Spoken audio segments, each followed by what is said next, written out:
Good morning and welcome to Coffee with the Sarlos. I'm Kelly. Good morning. I'm Karen. We wanted to let you know before we start our show notes today that our podcast guest today is Carmen Theobald, which means that it will be over Zoom. So if you are listening just by audio today, please adjust your volumes accordingly. It is a very different kind of quality once we start our interview with Carmen. We wanted you to have fair warning before that starts. Right. Okay, so we're very excited to have her on the show today. She's got an absolutely wonderful story for you. 3 stories actually in one. And Carmen's just a pleasure to have to talk about anything. So we hope you enjoy that. Now, show notes as usual. We have our Evening with Medium events coming up on July 24th, as well as August 28th and December 4th. We are waiting, just as you are, to kind of know what's going to unfold, so we will keep you in the loop as we know. If you had tickets to our April event, they will be honored at the door on July 24th. If you cannot make the event or you're just not comfortable coming, just email us at info@bysarlo.com to request a full refund. You do have a deadline of May 31st. So if you don't want to come or you can't come, email us at info@bysarlo.com before May 31st to request the refund. Just let us know whose name the tickets are reserved under, as well as how many you want returned, and we will take care of that as fast as possible. Good. We have a second podcast series called Sips of Sanity. Kelly and I put together 5 mini shows that are about 10 to 15 minutes each. They air the first week of every single month. We always find some topic on emotional or spiritual intelligence, and we try and get our best to give you a toolkit. The very first show will always be free, so that can be found at the website bysarlo.com. And we do that so that you have a taste of what you can get out of the other 4 shows. We hope that you'll find enough value in that first show to go to patreon.com/bysarlo and join the tier that has the 4 other shows with all of the tools in it for you. Yeah, I think that's a great way to put that. I also want to say this is kind of where things get very complicated because there's so many ways to tune in and listen to us. Karen says it's available on the website, and she's absolutely right. You have the option on the website to listen by audio on your favorite podcast platform or to actually watch it via YouTube. And the thing is that you can avoid the website altogether and just subscribe to your favorite podcast platform or subscribe to our YouTube channel. We don't care how you get there. We're just glad you came. Now, if you are just tuning in by audio, though, and you're seeing your feed update where it says Sips of Sanity episode 1 every month, you're probably wondering where the hell those other episodes are. Yeah. Take it away. Well, you have to go to patreon.com/bysarlo and join the tier that has Sips of Sanity in it. And what else can they get at Patreon, Mom? Well, you can get my blog. We teach journeying. We provide you with the music. We give you discussions about how to journey. We answer clients' questions about what's easy, what's difficult about a journey, what is a journey. We do mini interviews where you get to ask Kelly and I questions and we answer those questions. And you just get to know us a little bit better. Trying to think. Well, what's the big one? In our very top tier, you get to have your name put in a draw for a free session for half an hour worth $70 with either Kelly or I. We alternate each month drawing. And so Kelly does 6 a year and I do 6 a year. And quite honestly, it pays for your entire tier. And then some. And then some if you're the winner. Perfect. It's a great yeah, and Patreon has package. made it. Yes, sorry, I interrupted you.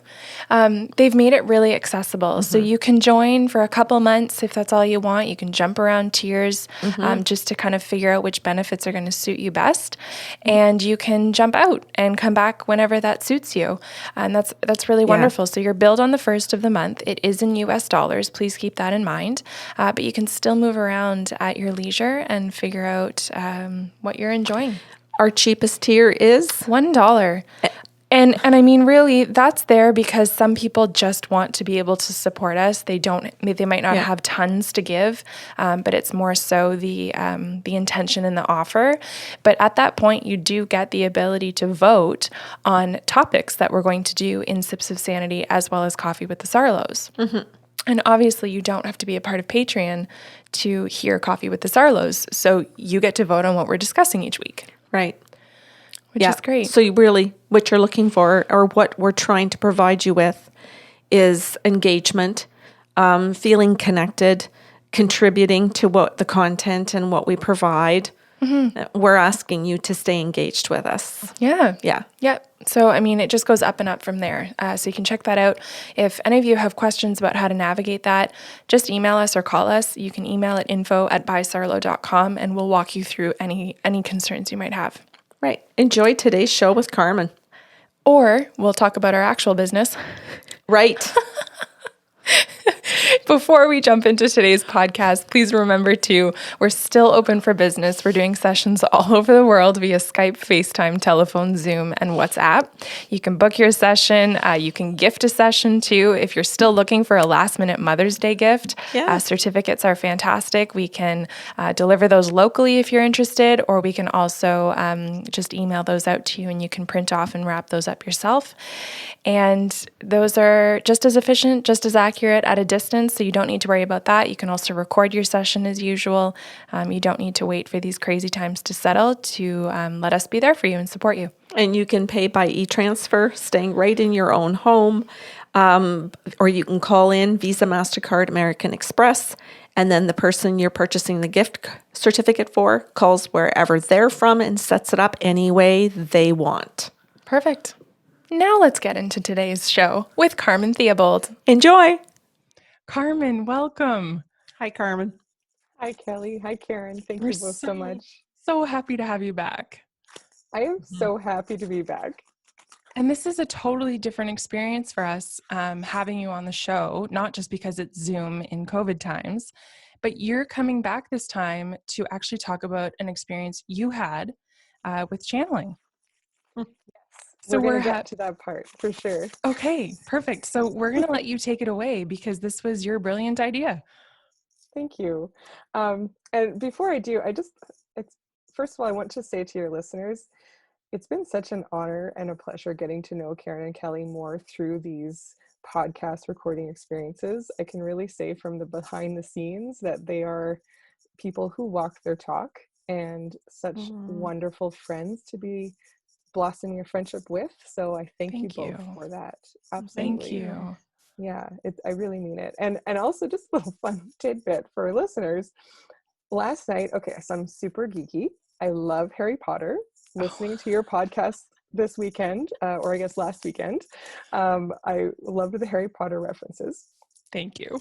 And so I've actually been watching the series slowly at night, and I was on the last episode or the last movie. And I get this text from Kelly. What was it? Happy Battle of Hogwarts Day? Yeah. I had no idea this existed. And I was watching the Battle of Hogwarts as you sent me the text. Yes. That's cool. It was mind-blowing. That's awesome. That's very cool. I love it. Okay, I had to slip that in before I got into what this is about. So I really wanted to talk about, it's kind of a multi-part story with your listeners, because I think there's a lot in here that might be relatable, especially considering the times, because there's a lot of hardship going on. And there's a lot of need for connectivity and understanding of how relationships can really help us grow and heal. And at the end of the story, we're going to get to the really exciting part about how both of your channeling was so helpful in this experience for me and the two others in the story. But the two others in the story, I'm going to give a little background on their part of it first. And they are horses, just for the listeners to understand. And I have my tea with me here, so I'm going to have a little sip before I get into it. Perfect. So I wanted to share this story that has, at the beginning, a lot of pain and suffering and loss. But listeners, please stick with us, because it really is a story of overcoming and of growth and of love. Okay, we're actually listening like listeners right now, so this is we're right alongside with you. Wonderful. And please jump in just like normal if you have things to add in. I love your input, both of you. So the first horse that I've really deeply fallen in love with and that I was so lucky to call my own is a mare named Grace. And she is with me now. She's at my farm. The way she came to me, though, was pretty hard for her because she grew up in the RCMP. She was an RCMP musical ride horse.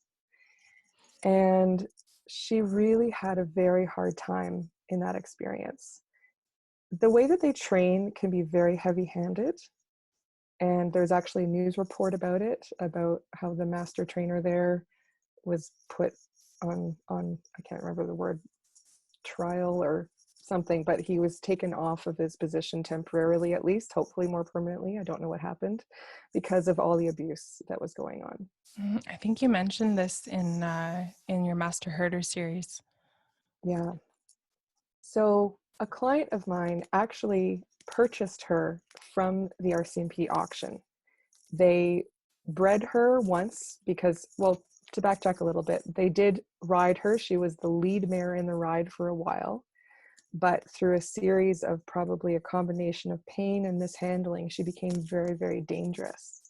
And she was known as the witch. So any person who would come near her, she would be highly aggressive. And by the time that they sold her, my client went to pick her up and she was rearing, biting, and striking at 3 RCMP officers trying to put just her halter on, which is the most basic form of equipment you can use with a horse. And she's a big girl. She is 17.3 for anyone who in horse world who knows what that means. But basically, she's taller, way taller than I am, and a big boned girl. And she probably weighs about 1,400 pounds. So imagine this very large being, full blown attack mode, and literally flinging the RCMP officers up against the wall. So she Wow. was known to be extremely dangerous. But she's known to be dangerous because she feels threatened by these people because of how they've treated her. Yes. Wow. Yes. I don't mean to sound rude, but it sounds like they deserve it. I agree Well, completely. I mean, Not everyone. yeah, but I mean, if you're going to abuse, then at some point they have to stand up for themselves, or they Yes. just feel so scared that they're going to be hurt again that I would imagine they're doing it just to defend themselves. Yes. And maybe those And she particular people didn't deserve it, but I mean in general. 100%, Karen, bang That's on. sad. And I think one of the reasons why she ended up with me and why our stories have Oh, joined is because there's a lot where I call her like my spirit horse. There's a lot of similarities between her and I and the way that we respond to things. And like her, I am not one to just take it. And so many horses, unfortunately, when they're in those kinds of environments, they become very subdued. It's like they lose touch with their life force. Mm-hmm. They almost leave their body in a way. They're kind of dead to the world, just going through the motions. But we're not like that. It's like it's so deeply ingrained in our beings. I can say this because I know her so well now, that it's dignity or die. Like there's not an in between. I like that. That's really cool. is it also just like I think about when you're talking about a horse being that abused that they would be afraid for their life. That's why I'm saying that I think it's part of their nature then, because it would be she's thinking she has to survive. And I think that that could be how some humans would behave as well if they're constantly being abused. If I succumb and I just try to constantly people please, then I could stay alive physically, but my spirit dies. Versus a Absolutely. human being who says, "No, I don't want my spirit to die, so I will fight back emotionally and spiritually and physically." I think that's what we Yes. see in jails and prisons. Right. Yes. And I'll say in the Western world where they're not rehabilitation, not centers, but intentions. Um, yeah.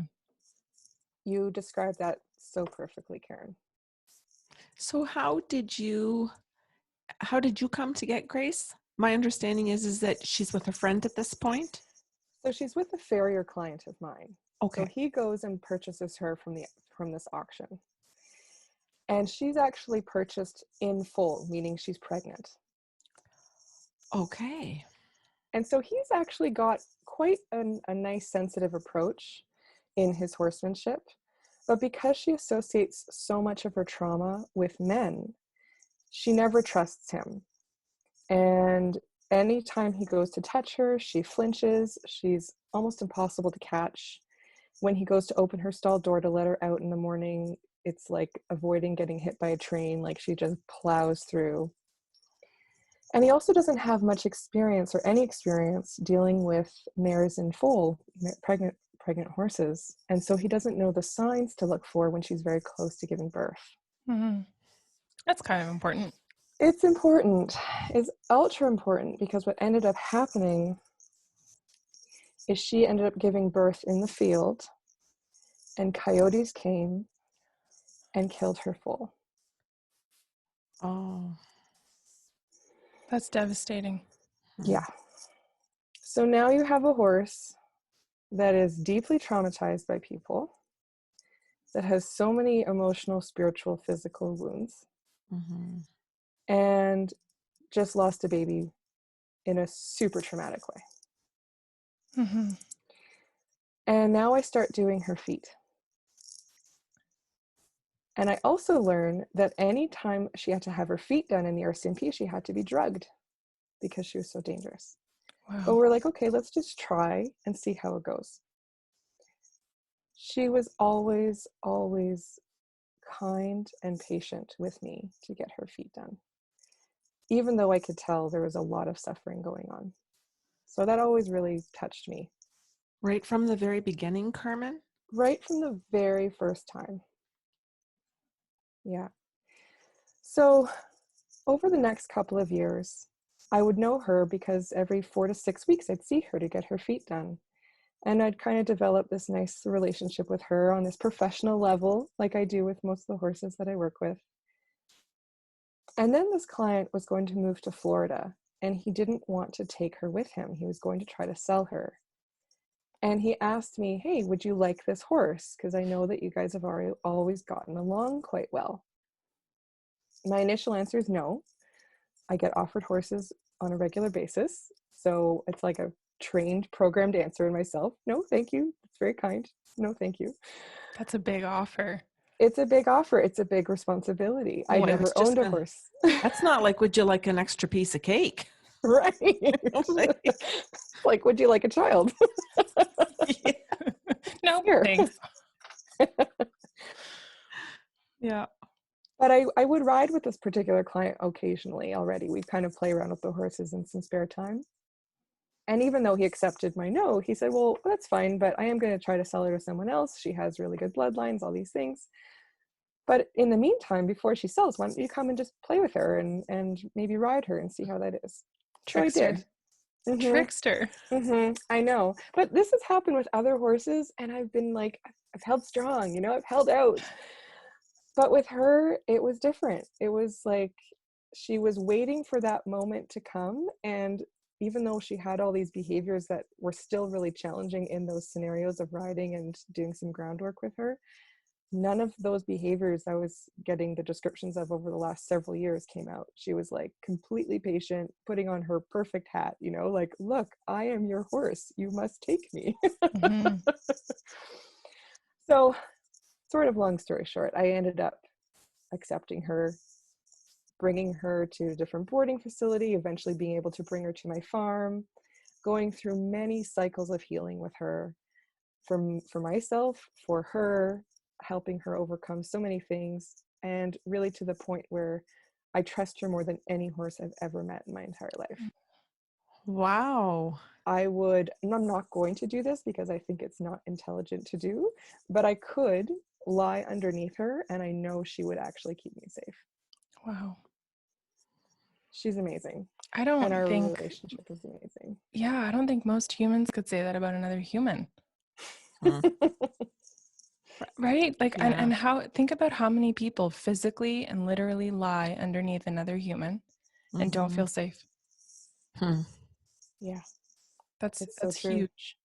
It's so true. And there's no ability, well, actually I shouldn't even say that. I was going to say you can't verbally have that conversation with the horse, but you have found a way to have that conversation of safety with her. Definitely. Oh, this is lovely already. Back to you. So now we get to part 2 of the story. Part 2 is about a little miniature horse named Spring. And you're going to see in a little bit how the two connect. Spring, another horse that I was taking care of her feet when she was first born. She was a lovely little foal. And then the people who owned her decided to go a different direction with another farrier. It happens, I understand. It was a financial decision. And we didn't see her for 3 years. Then we get a call. I say we because I have a business partner. We work together. That we really needed to come back because Spring was having a lot of trouble. And so we go back and we find out that shortly after we had been let go, Spring, she was with her mother and a bunch of other mares and foals. They were in a big herd all together. And some of the other mares had had their babies already and some had not. And so what ended up happening is that another horse, another mare who did not have her baby yet, was really feeling that mothering instinct extremely strong. And she ended up stealing Spring as her own baby. So she literally kicked the mother off of taking care of Spring, saying, no, I'll do it. She will nurse from me now. I will look after her. I want a baby. I'm taking your baby. I didn't even know this was a thing. It doesn't often happen, but it can. That's traumatizing. Yeah. Right. Yeah. The beginning of a really downward slope. So this mare steals her, and now Spring is actually nursing from this other mare who's very much pregnant but hasn't yet had her baby yet, and spends about a month or so doing this with her. But then this mare has her own foal. And so what happens is this mare goes, Spring, oh, you're not actually mine. Scram. And she tells her with such gusto and such force that she kicked her with both back legs in the shoulders and actually broke Spring's shoulders. Oh my God. Yeah. So now Spring has a terrible trauma. And it causes another terrible trauma, which is something called laminitis. So it deeply affects the feet. It tears the structures apart in the feet because of her pain levels. Her cortisol and her hormone levels are so out of whack that it caused this systemic failure to happen that affects the hooves. The people, I know, I promise you this is a story with a happy ending, so hang in there. But it's hard. It's a really hard story. And again, I'm telling this now, and I thought this was important to share now because a lot of what people are going through, I think in life can be relatable, but especially during these times of COVID, it can feel this traumatizing for some people. And I wanted to share a story to show that there really can be a way out. So now we have this little 3-month-old who has broken shoulders, basically broken feet, and she's in such pain, she cannot stand for more than an hour a day total. And they also have a farrier in there now who doesn't know really how to handle that situation. And so her feet just get progressively worse. And because she's so young, she never develops properly. So her tendons and ligaments and her whole body isn't really shaping up as it should be. But they kept her alive and kept her like this for 3 years. So by the time I get this phone call 3 years later to go back, she's still in this terrible shape. Her bones have healed, but the rest of her is a mess. And I honestly did not know if there was anything we could do that would actually help her in the long run. But there was some things that were worth trying, especially considering she had already spent 3 years like this. Now there's a possibility for some positive change. Let's see what could happen. So we offered to do this extensive shoeing, which means like glue on shoes for all 4 feet, because when she would stand up, her little hooves would flip up. They wouldn't actually stand as they were supposed to because of her tendon and ligament issues. She never developed properly. So when she would stand, everything would flip up. She'd be walking on the wrong part of her leg. Oh. So with these shoes, they're glue-ons because her feet are so tiny. They can extend way out the back so that they force her into that position that she needs to be in, plus with some really dramatic trimming and changing of her feet because of all the laminitis issues. Well, we do that once, but really this is going to be a long-term possible solution. And when I say possible, it's like slim to none chances, right? Mm-hmm. So the people are willing to pay to have it done once. And I guess they were hoping for a more quick response from her. And so we come back and they decide that they're actually going to put her down. It's too expensive. It's not worth keeping her in the pain. So I had a really hard time with that because she was already in pain for 3 years. Now there's maybe this potential. And truly, I could see from her the way that she was trying to help us do the job. She was one of these beings, one of these souls that really was fighting. She was really putting the effort in to try to be part of her healing process. Yeah, she just needed someone to fight for or with her. Yeah, exactly. So let's jump back over to Grace for a second. Grace I love and these I kinds of stories to like piece glad. it all together. It's like a good movie. That's how it feels. Good. Yeah. So Grace and I, like I'd said, our relationship had really blossomed, and it's been so wonderful having her at my own farm. It was a next layer of growth and healing that was so wonderful. But there was still this kind of faraway look in her eye that she would get sometimes. And I really intuited that she wanted to try being a mother again. And that kind of cycle that was broken when her foal was killed was maybe a healing cycle that needed to be repeated and tried in a healthier way. And I actually got some really neat confirmation from people in my life who kind of said it just out of the blue. And I was like, I think so too, you know? Mm-hmm. So I looked into breeding her, which is an expensive endeavor and a risky endeavor, but I did some vet work to see if it was even a possibility. It was possible, but it was a little bit risky, and she was an older mare now, and I just didn't want to take the chance. I didn't want to put her in any kind of jeopardy. So I kind of tabled that for a little while. But then this whole spring scenario was kind of happening simultaneously. And I'd get these little ideas, you know, or these little downloads, if you will, to use your speak. And I'd get these visuals of like Grace adopting Spring and being able to mother a different horse. So that was kind of happening while we were trying to see if we could help Spring at this other farm. Then they say, okay, we're going to put her down. And I was like, okay, that's it. I have to try. So I ended up adopting Spring. Wow. So we brought Spring home. Don't tell the authorities, but I had to ride in the back in the horse trailer with her to support her because she couldn't make it out of the way. So I'm in the back with her going, I hope this is a good life. I'm going to try my best, you know. Mm-hmm. But really with that awareness and understanding that it was really slim chances. And so likelihood is that I would try my best for like 6 to 8 months. And if it really wasn't showing any improvement, I'd probably have to make the same decision. But like you say, it was worth the try. It was worth having someone fight with her, fight for her, and just see what would happen. Mm-hmm.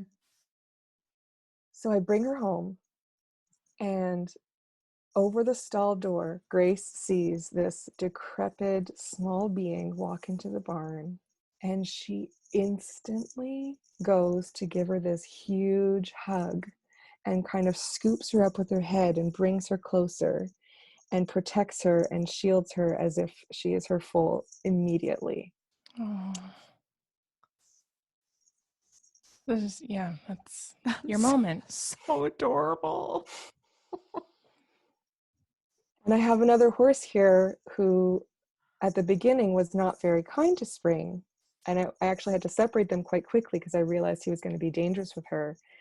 And during that moment of like, oh, I shouldn't have put them out together, I made a big mistake here, Grace acted just like a mare and foal would, mare with her foal would. She put herself between the other horse and Spring, herded her around to make sure she was being safe, put herself in the way of a kick, did everything to completely step into that mother role.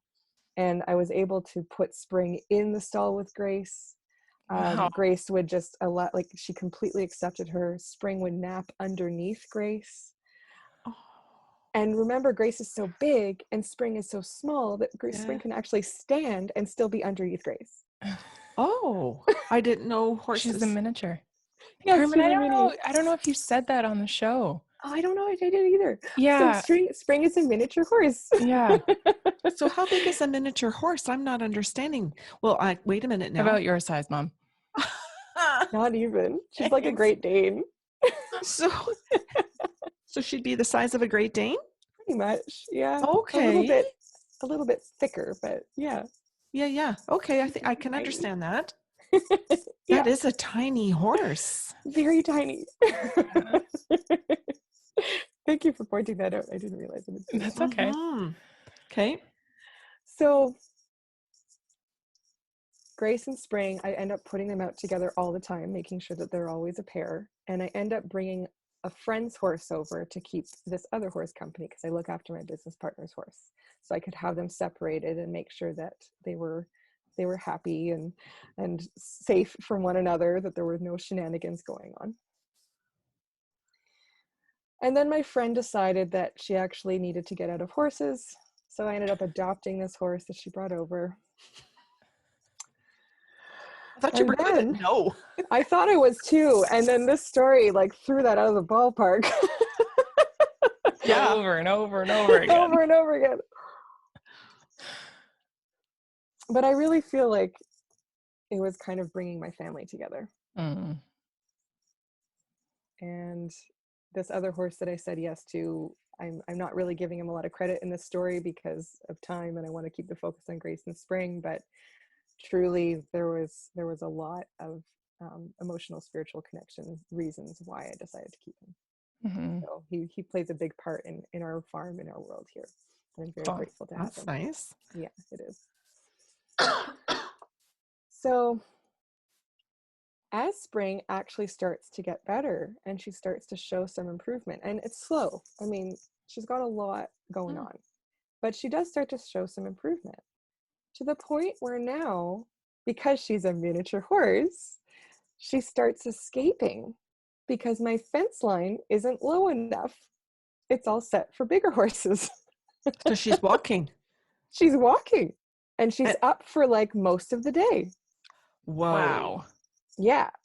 And she's like doing the occasional trot step. It's a big deal. Oh, Yeah. that is a big deal. Mm-hmm. Yeah. And so one day we find her on my neighbor's lawn because she had gotten so far exploring the neighborhood. So I said, okay, well, we have to put a whole new line of fencing. So I had to put a whole new line of fencing around the paddocks. Really is like having a child. It is. At the safety group. She'd find my brother in like the neighbor's tree. True. The very top. Fantastic. So then Spring starts feeling even better. And she decides that she's actually going to become friends with Atticus, who's the horse that was actually dangerous to her at the beginning. So she keeps going and escaping just to be with him, to show me, hey, look, we can be friends. I can hold my own now, so we can be friends. Oh my God. I love this. Wow. That's Testing boundaries. Yeah. Mm-hmm. Individuality here. Like Yeah. a little challenge now that my body's okay. Exactly. Very cool. And the little bit of challenge continues to increase and continues to increase. to the point where she actually is the boss over the other two horses. Not Grace. Grace is still, Mom. the Yeah. queen. She's the mom. She's the lead mare of the whole herd. But yeah, she can like boss around the other two horses pretty well now. And I just posted, if anyone's interested, on my Facebook account last week, a video of Spring today. And I saw that. not today, but these past few weeks. You saw it? Oh my God, yeah. She's like doing zoomies. Yeah. It's okay. Like when, Parker like runs around the yard when he just has to Yeah. get all of his like vigor out. Yeah. Yeah. Yeah. So She's her doing feet. amazingly well. Yeah. Oh my God, Carmen, congratulations. Thank you. And I will definitely take a chunk of the credit. My business partner helps as well, part of the deal, because he knew I was a little bit on the fence. He's like, well, I will do the feet if you look after her. So I'm going, okay, great, because we can both do it, but it's a pain. It's a pain in the butt, right? It's a Yeah. 4-hour job to do those glue-on shoes every 4 weeks. And it's a lot of money and all these Wow. things. But now she doesn't need the shoes anymore.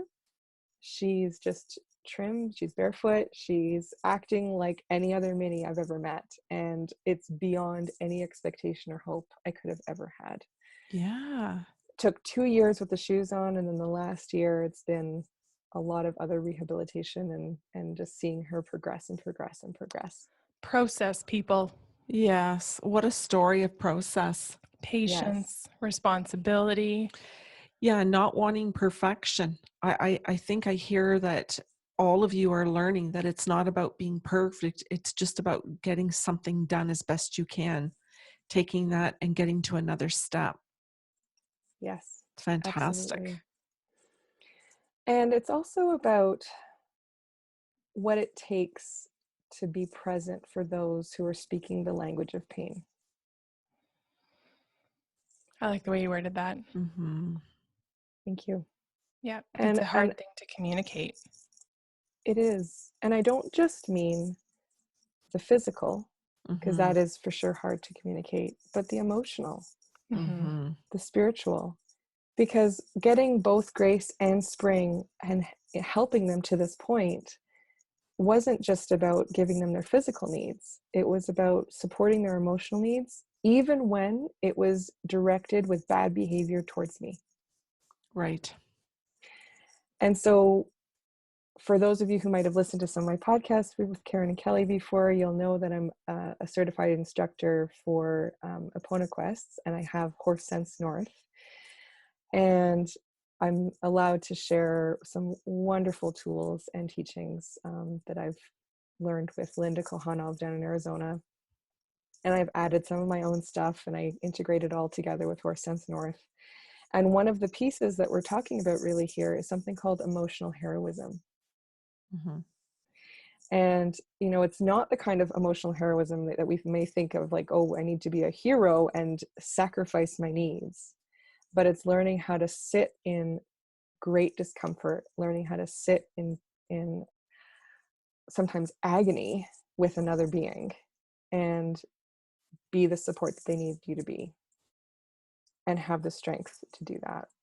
Mm-hmm. And there's a wonderful sentence that I think can encompass that, because it's not just about the silence of that. It's actually when words are being spoken to us too.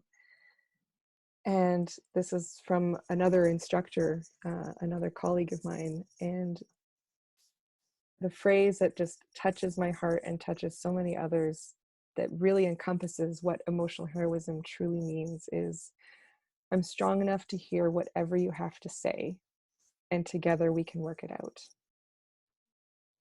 That's love. Yeah.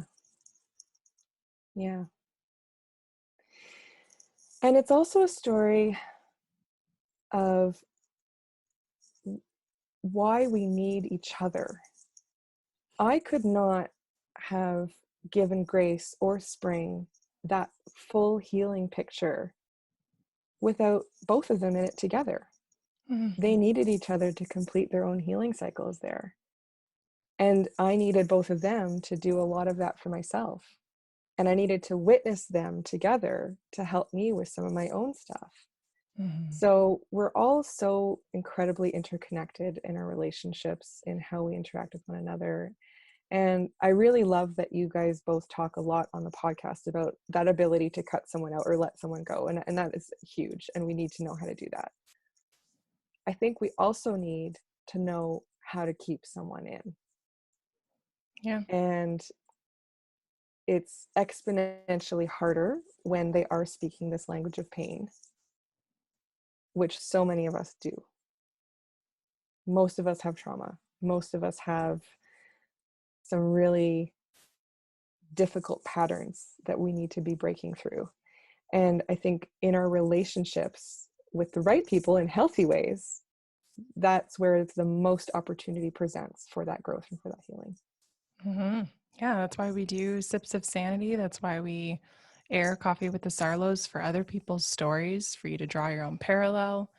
And as you've mentioned too, why we say here are your tools to create those relationships. And if your relationship isn't healthy right now, no matter what the dynamic is, you can invite the person to use these tools with you. And then it's up to the two of you whether or not you want to do that work. Absolutely. Mm-hmm. Yeah. And it's so wonderful that you guys offer that. And I think the more of that in this world that we can build, especially right now when we're living through this crazy storm, I really believe that's integral to us moving forward in any kind of healthy way. Mm-hmm.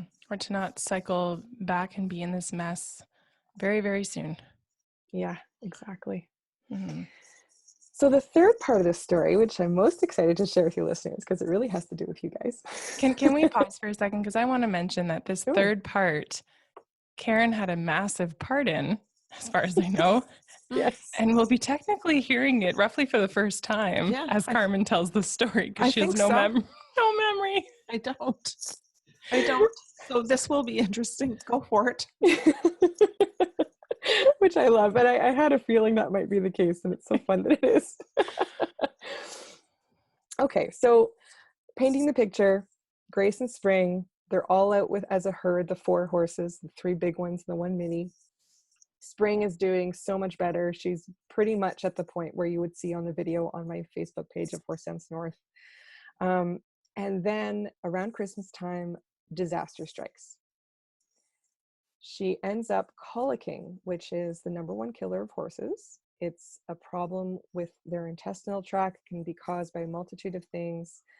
This particular colic was very severe. It was an impaction colic, meaning she had a bunch of feces that was not passing through and had clogged up together, and that was actually causing cellular death in her intestine, and it was making this huge blockage. Holy. Mm-hmm. And especially because she's a mini, and especially because of the fact that vet care is a challenge. I mean, I'm very happy with our vet. She was really supportive, but there's only so much they can do for this kind of situation unless you bring them for surgery. And on a mini, it's really not looking good. And it's like a $10,000 surgery. And even then, I didn't think she'd make it through because of all of her other issues. I know she's got a lot of scar tissue in her body, all these things. And if they do have surgery, even if they have none of those issues, the chances are pretty slim that they come back with a full recovery. And we had been fighting this with her for already a few days, and it wasn't looking good. And I hadn't reached out to either of you yet because I don't know why. I think I should have been like the first thing I did. But finally it dawned on me that I really needed some extra support. And so I reached out to you too. Okay.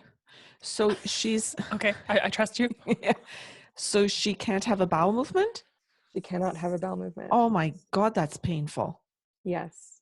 And it puts her at risk for things like her intestine twisting and having a torsion. So it actually cuts off the blood supply. It puts her at risk for things flipping where they're not supposed to inside of her. And if it goes on too long, I mean, even if none of that happens, it's just going to cause that cellular death within her body anyhow. And even after she passes a bowel movement, because of the length of time it was going on, it could also mean that she wouldn't make it out even if she started to pass manure because of that damage to her intestine over this period of time. So we'd gotten so far with her. We'd had, almost 2.5 years of seeing this amazing progress, slow but steady. And then this hits, and it was looking like a really big possibility that we're going to have to put her down. Oh. Which would have been heartbreaking, not only for me and for all the people involved, but of course for the horses and for Grace, and who still treats her like her full. Now I have to say, she has looked at her a little bit like, you're supposed to get bigger than this. I'm not going to mother you with the same tender care. I'll still mother you, but like individuate a little bit, little one. My mom still looks at me like that. It's fine. That's good. I'm just kidding. That's a good joke. I like that. It's very funny. If Andrew were here, he'd have some jokes to add too. Back to Carmen and spring. Yeah.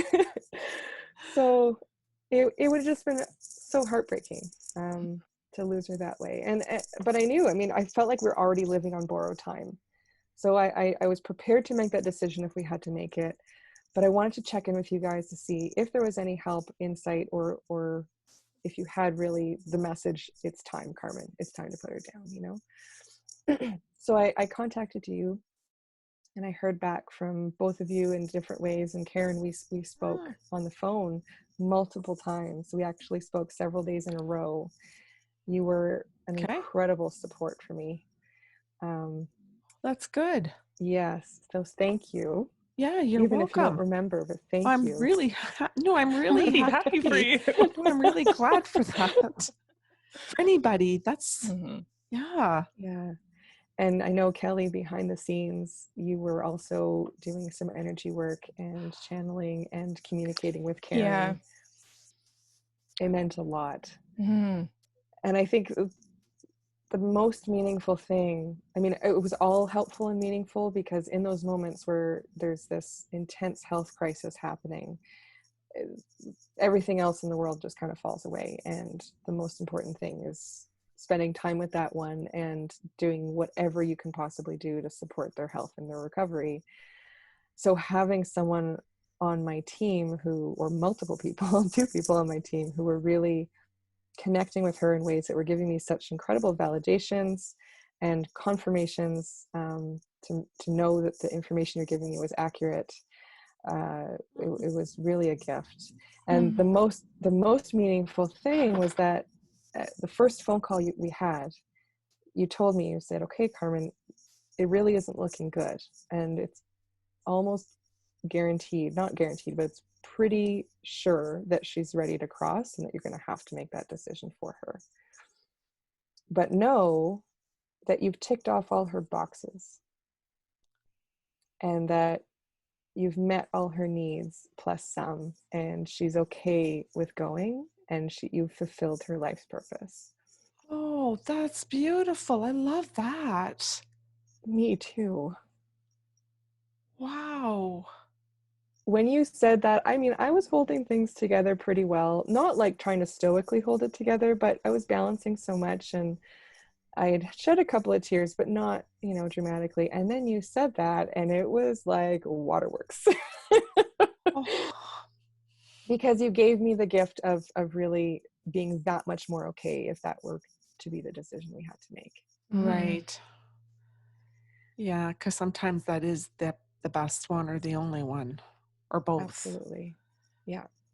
And I was aware of that, and I knew that, and you reinforced that in really kind, clear ways.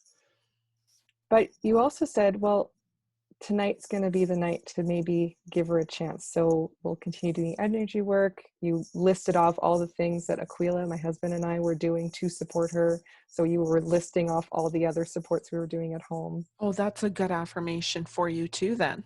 Oh, for sure. There were so many affirmations. So we could really trust what you were saying. And Carmen, can I interject here just quickly for people to understand that I don't know anything about horses? I think from like 9 shows, people understand you know nothing about horses. Okay. In case someone was just tuning in, I'm not a veterinarian. or a vet assistant. I don't work in a vet clinic. I don't have a farm. I never grew up with a horse. Like, I don't know anything. So I guess whatever information that you asked or that the guides gave really truly comes straight from the source of the spirit world, because I don't have a human framework or even an ability to guess, because I'm really that out of it in terms of anything about a horse. I mean, I know they have 4 legs. Like, I know general things like that, but nothing else. Okay. And it was really fun to get pieces of that as we were talking in those conversations, because you would say something and then go, is that right? So the Karen would come out as this, like, it was just such a surprise to you, the information you were getting. So that was a really fun piece to be witness to that. And Carmen, I don't do you remember at all? Like, if I know when I've done some sessions for any kind of animal in the past, sometimes I feel like I'm in their body. So I'll say their right hoof, but I'm thinking it's my hand. And then if it's their back leg, I'll say my leg, my right leg, because it's the back. So if I'm down on all 4s, then I'm trying to position myself to be able to reference something, because how else would you reference it with a human body? Yes, you did do that for sure. Okay. And I'm kind of glad that you don't remember it too clearly, because I know that at certain points, especially at the beginning, she was in such awful pain and discomfort that you were in such awful pain and discomfort. Right. So I'm glad that that's not hanging on for you. Even in a memory, So Right. Yeah, I don't have, the only thing I have when you've been talking about this is pain in the right front shoulder. Like in my back up in here, and I was just trying to figure out if it was my dance class at 1:00 or if it's part of the story. I don't know. It could very likely be spraying. I mean, I know that she still has discomfort. I won't be untruthful here. She still has pain, and she always will. But the level of pain is so much more manageable for her, that she can do all the movements that a normal horse could do. It's just she has some chronic pain. She'll have some scar tissue. She'll have some arthritis. But that could totally be from her, because that is a spot for her that things could flare up. Well, then I can totally tell you that when I was doing my Zumba class at 1:00 till 1:40, that I think I did have some of spring stuff, because it did not feel like my own. I could go on and tell you some other places. This is really funny, because I didn't do the class today, and I walked up behind her, and she doesn't know this. I took a video of her. You did? I took a video of her doing her favorite dance, and I thought, that doesn't look like the joyful Karen that I see doing that dance every Saturday. Yeah, it wasn't. Something's wrong. Yeah. And I even said to you, are you okay? And you went, yeah, why? And I went, well, you just don't look like joyful. Mm-hmm. I am a joyful dancer. Maybe not a really good one, but a very joyful one. And I did feel less energy, and I did feel... It was all in your face. Yeah. I felt pain in my body. And I just remember thinking, okay, my secrets are out here. But I had eaten some wheat this morning. I had a cookie. Well, if I'm telling the total truth, I ate 2, maybe 3. And I don't normally eat wheat. So I was a little inflamed. And I was trying to dance, and I felt very heavy and slow. You looked it. And painful, and apparently she caught it. So I couldn't hide the cookies or the effect on my body. But what I'm trying to get back to is that it also could be part of the horse. And I will find out shortly, because at the end of this call, I'm going to know. Because that's the synesthesia. Yeah. That's how mirror touch synesthesia works. Yeah. Back to you. Back to you.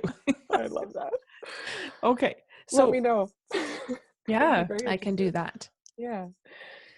So you experienced a lot of this mirror touch synesthesia during our phone calls about spring. And hopefully listeners have caught on that it is a happy ending, and that we had multiple calls, and past that first one, which is when you really thought I was probably going to have to put her down the next day, probably in the morning. We were actually scheduled to call first thing the next morning just to check in and make sure that Spring wasn't saying, okay, enough's enough, it's time. Right. But somehow, with all of our combined efforts and with her sheer will and determination, she made it through, and she is doing so well. It's just remarkable. And one of the things I love, another affirmation, is that Aquila and I, especially as she was really coming out of it, it took her a long time to fully come out of that whole process, because it was such a traumatic event on top of everything else that she's been through traumatic physically. But we kept calling her our little miracle horse. And you would say on the phone, "Oh, she says she is your little miracle." Seriously? Yes. Oh, that's so cute. So and she kept hears, saying, "I'm a miracle horse. I'm a miracle horse." so she hears you, or you, yeah. my brain farted in all of that excitement. That I could hear Spring and give you that validation. My heart just burst, and apparently so did my brain. I had so many, and still have so many heartbursts about it. Yeah. This whole situation from start to finish has been one of the most rewarding, challenging, beautiful, uplifting, hard experiences of my life. And to have you both supporting that throughout different phases has been a real gift. So I hope whoever's listening right now can really hear that deeply, because when there are tough times, to have people like Karen and Kelly willing to not just support you, but actually feel it in themselves, feel it in their body, in every way, and give you those affirmations when things are so hard, you're a gift to the world. So Thank you. it's a real part of why I wanted to share this, because again, right now there's so much going on. There's so many hardships going on beyond what the normal hardships of being alive are, and I hope that people utilize you guys during this. Oh, thank you. Yeah, that's very generous, Carmen. Yeah, It does a lot for us, because if it's okay if I just speak for a moment, you can decide if I'm speaking for you as well. sure. A lot of people don't understand or even know that we have mirror touch synesthesia. So they will call and think that when we're making statements about that, when you have a booking for whatever your duration is, that we're doing energy healing the entire time. They forget that in 2 seconds flat when we move on in the consent process to medium, and then medical, intuitive, and psychic, and all of the other gifts and services. They forget the energy healing is something that Kelly and I value the most. And people forget that that is part of a session.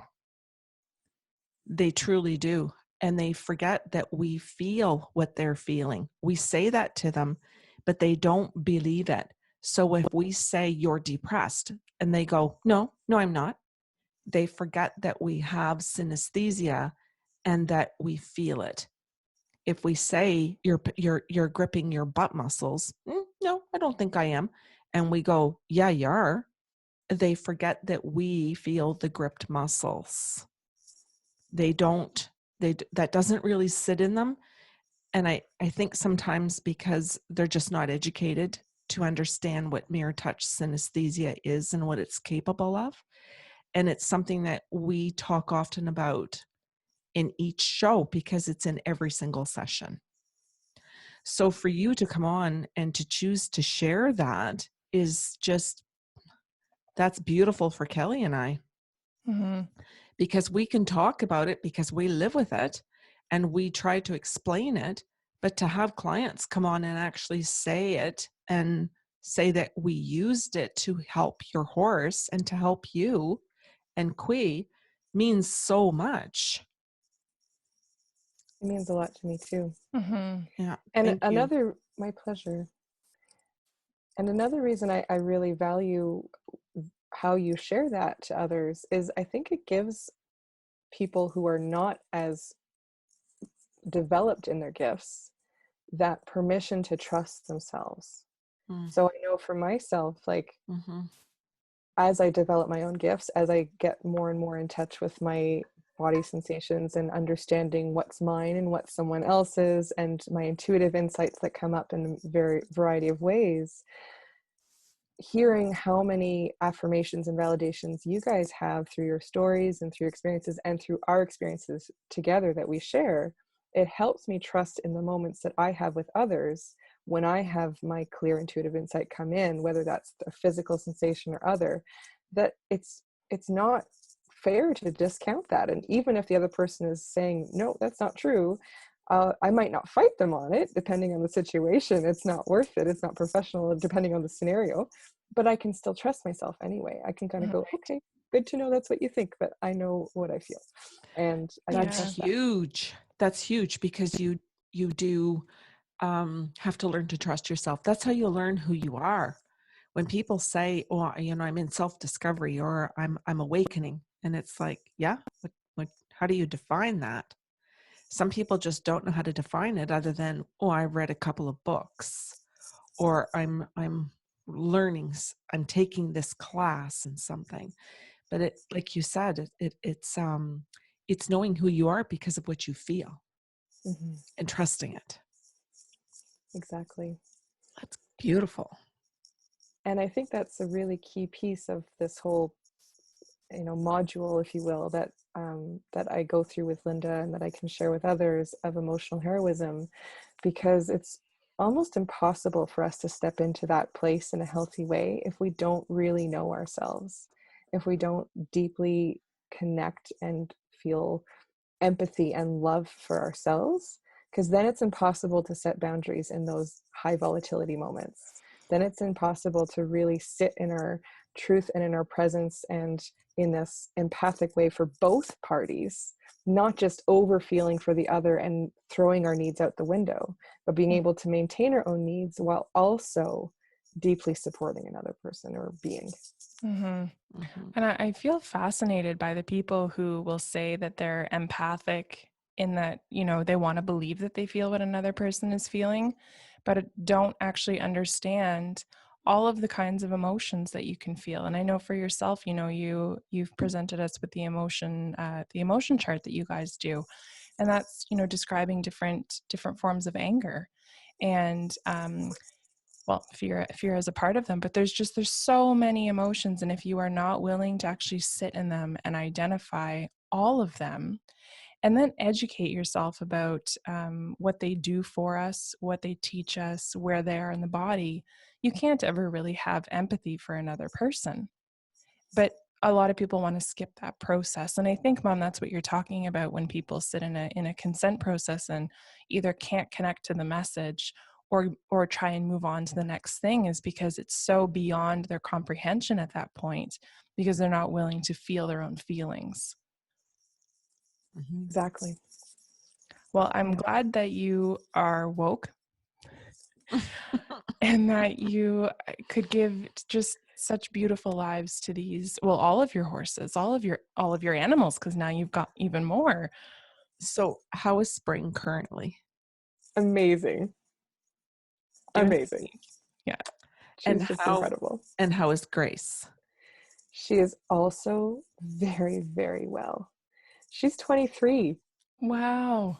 She just had her birthday, April 25th, So and she looks incredible. She actually looks younger now than when I first got her at 16. that's beautiful. Very cool. And I'm Yeah. sorry, what was the other horse's name? I'm forgetting. Atticus. Spring. Atticus. Oh, Atticus. Thank you. Yes. Yeah. And he's doing well. All four of them, Atticus and Flurry. Atticus belongs to my business partner, and Flurry was my really good friend Megan's horse, Mhm. and he's now with me, and he's really doing very well.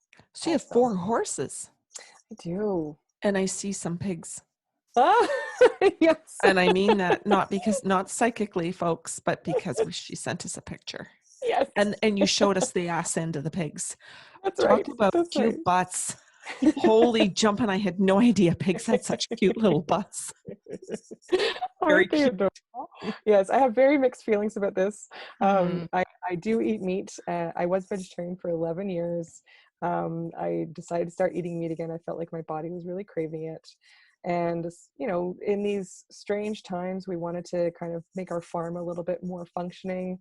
And also, I feel good in a way because eating meat that I can give those animals an amazing life if I possibly can. I'm going to try my best. And then have one bad day feels a lot better than going to the grocery store Mhm. and buying something that I know had a terrible life. But it's going to be freaking hard. And I will probably be calling you guys to talk about it. Guys, I'm vegetarian again. I can't do it. I can't do Yeah, that's right. She's named all the pigs. it. I have. Yeah. Oh, I absolutely would expect that. okay. Yeah, but yeah, so I'm very grateful to have the farm and to have all of them, and it's a full house. But they're all part of my family, Yeah, that's especially the awesome. horses. Yeah, so Cool. and I wanted to share this with your listeners, that I have this upcoming opportunity, if that's okay with you guys. Yes, Yeah. please. Okay, so it's amazing during these COVID times that online is a thing. And I'm doing my best to keep up with the times technologically. So I've been offering some online coaching because a lot of what I offer is that horse and human facilitation, but there's also this whole other piece where I can really be coaching through these different models and concepts that really you don't have to be in person at all. So, for instance, I'm doing a master herder series right now. Mhm. It was full within a couple of days. I'm so grateful to everyone who's part of it, and I'm probably going to do one of those again. So stay tuned for that. But coming up shortly after this episode is going to air, it's going to start on May 17th. That's a Sunday, from 9 to 10:30 a.m. The Emotional Heroism Coaching Series. Cool. So if you're interested in kind of learning a little bit more, there's some amazing tools in there. I'm going to be talking about the emotional message chart, getting that in-depth experience with it, getting you really comfortable with using it. And it's really going to be like a step-by-step approach to how to sit in that space of volatility with someone else in a healthy way for both of you. Cool. That's much needed. Mm-hmm. Yeah. I'm sure too, if you're listening and you are, I don't want to say stuck at home, if you are safe at home, Mm. and you are with someone who is volatile, or you are the volatile person, this is a good time to practice. I think so too. So where can they find this, Carmen? How can they sign up? Okay, so you can contact me at carmen@horsesensenorth.com. You can check out my website, horsesensenorth.com. You can find me on Facebook, Horse Sense North. And I'm announcing this first on your podcast. So I send out an email to all the email subscribers. You can sign up for that on my website if you're interested in knowing about things as they come. I tend to send out the email about things as the first way, but you know, your listeners are special, so you guys get first. Thank you. Thank you. That's wonderful. And I'll And put so that you know, link. oh, go Sorry. ahead. I'll Oh, put I was that just going link to in say. the show notes. This Go is ahead. Zoom. This is Zoom, exactly. I will promote this in the show notes of this show so that if people are listening via the website, or even on YouTube, they can just find a way to click to those links. Thank you. Back to you. And it's a pay what you can. So I really recognize the financial struggles right now. And I really want to share these tools because I believe they have tremendous impact in a positive way. So the minimum is $1. I do have to ask for a $1 e-transfer. That way it's like a commitment, but there's truly no hard feelings if it's $1. So it's truly Lovely. pay what you can. That's Beautiful. great. Well, thank you so much for your time. I mean, we both know what it takes to gather all those thoughts, and I mean, chronologically for you as well, to go back and make sure that how you're giving this to the listeners. It makes sense. So thank you for all of your efforts to do today's show. Yeah. And we know you worked all day and then jumped on to record this. So thank you. Mm-hmm. My pleasure. Thanks so Thank much you for having very me on much. again. I would like to ask you to give Spring a little hug from me today. I would love to. I will. Please. Yeah. Cool. Definitely. Well, Carmen, I'm sure we'll be having you back. As you just learned recently, you've been added to our bingo card list. Yeah. Yeah, so That was that's very exciting. perfect. Good. I'm glad. Good. Awesome. Well, we hope that you have a great rest of your weekend, and I'm sure we'll be talking to you soon. Bye, Carmen. Bye. Thank you. Well, we hope that you love the show as much as we did. Mm-hmm. It was such a pleasure to have Carmen back. And Karen, I mean, obviously, you've done such a wonderful job channeling for her throughout the years and sharing in that love story that she's talked about. Yeah, you know what? I've seen a little video of Spring. Yeah. So I went on Facebook and checked out her little horse running around with her other horses. Yeah, it was so sweet. That was beautiful to see. Mm-hmm. So much vitality. Yes. And she's so eloquent in how she speaks. Mm-hmm. I just love the energy and her tone of voice and her pace. Mm-hmm. I could listen to like she just reminds me of a Sunday morning coffee. Like where you could just sit there, well, maybe Saturday morning coffee too, but where I love that. Yeah, where you just sit there and she just lulls you by the storytelling. Yeah. And Carmen, I can just see and hear Carmen. No, Karen, tea. Sunday morning tea. Tea, right. Yes, okay, good enough. Yeah, no, you're absolutely right. Yeah, I look forward to having her on again. Mm-hmm. Awesome. Okay. Well, we hope you enjoyed listening today. If you have questions or comments about today's show, you can email us at info@bysarlo.com. If you have questions for Carmen as well, we are happy to pass those along to her. Don't hesitate for a moment. We also have put up links so that you can find Carmen and her Horse Sense North company. That she's got tons of things that are worth looking into on emotional intelligence, which is why we keep having her back.